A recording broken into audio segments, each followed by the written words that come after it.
ఏపీలో ఎన్నికల షెడ్యూల్ వచ్చేసింది. కూటమిలో టీడీపీ, జనసేన ఇప్పటికే అభ్యర్థులను దాదాపు 90% ప్రకటించింది. ఇక మిగిలింది బీజేపీ. మొత్తం 10 సీట్లు దక్కించుకుంది ఈ పార్టీ. ఇప్పుడు ఆ 10 సీట్లలోనూ అభ్యర్థులను ఎంపిక చేయడంలో మల్లగుల్లాలు పడుతోంది. అయితే జనసేన ఆశించిన సీట్లలో బీజేపీ పాగా వేయాలని ప్లాన్ చేస్తోంది. పొత్తులో భాగంగా ఇప్పటికే విజయవాడ వెస్ట్ సీటు బీజేపీకే అంటూ జోరుగా ప్రచారం జరుగుతోంది.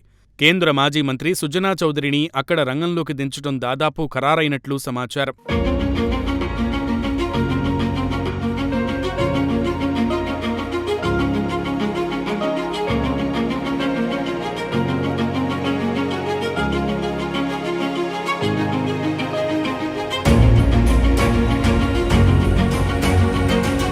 పంతొమ్మిది 1961లో ఇబ్రహీంపట్నం మండలం కంచికచర్లలో సుజనా చౌదరి జన్మించారు.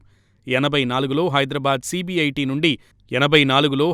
సిబిఐటి నుంచి మెకానికల్ ఇంజనీరింగ్ చేశారు. కోయంబత్తూరులో మెషిల్ టూల్ ఇంజనీరింగ్లో మాస్టర్స్ డిగ్రీ పూర్తి చేశారు. అనంతరం 1986లో సుజనా గ్రూప్ ఆఫ్ కంపెనీలను స్థాపించి వ్యాపారవేత్తగా అంచెలంచెలుగా ఎదిగారు.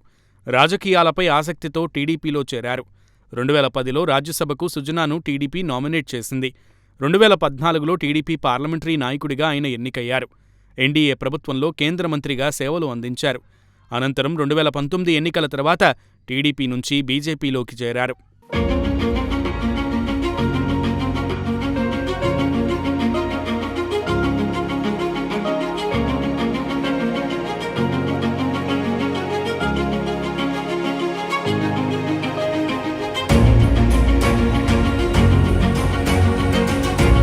ఇక పొత్తులో భాగంగా విజయవాడ పశ్చిమ అసెంబ్లీ స్థానాన్ని బీజేపీ దక్కించుకోగలిగింది.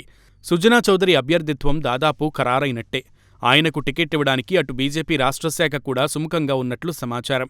మరోవైపు విజయవాడ వెస్ట్ నుంచి పోటీ చేసేందుకు జనసేన నేత పోతిన మహేష్ సిద్ధంగా ఉన్నారు.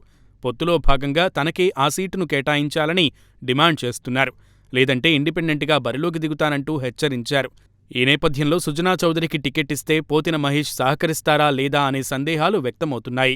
అటు వెస్ట్ టికెట్ ఆశించి భంగపడ్డ టీడీపీ నేత బుద్దా వెంకన్న సైతం అలకబూనారు.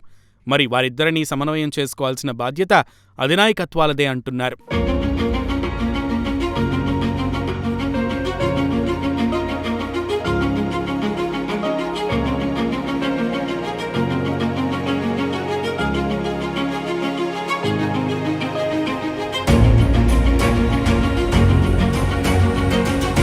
విజయవాడ వెస్ట్ నియోజకవర్గం నుంచి సుజనా అయితే అక్కడ వైసీపీని సమర్థవంతంగా ఎదుర్కోగలరని బీజేపీ భావిస్తోంది. సొంత జిల్లా కావడంతో అందుకు ఆయన కూడా అంగీకరించినట్లు తెలుస్తోంది. సుజనా అసెంబ్లీ బరిలో దిగితే ఆ ప్రభావం విజయవాడ పార్లమెంటుపై పడి ఎన్డీఏ అభ్యర్థి విజయానికి దోహదపడుతుందని బీజేపీ శ్రేణులు విశ్లేషిస్తున్నారు. అయితే వెస్ట్ నియోజకవర్గంలో మైనారిటీ ఓట్లు ఎక్కువగా ఉంటాయి. ఆ లెక్కున ఆ సీటు బీజేపీకి ఇస్తే సుజనా చౌదరి గెలుపు కష్టతరంగా మారుతుందని రాజకీయ విశ్లేషకులు చెబుతున్నారు. అటు తొలిసారి ఎన్నికల బరిలో దిగుతున్న సుజనా చౌదరి అసెంబ్లీలోకి అడుగు పెట్టాలని ఉవ్విళ్లూరుతున్నారు. చూడాలి మరి విజయవాడ వెస్ట్ నియోజకవర్గ ఓటర్ల తీర్పు ఎలా ఉంటుందోనని.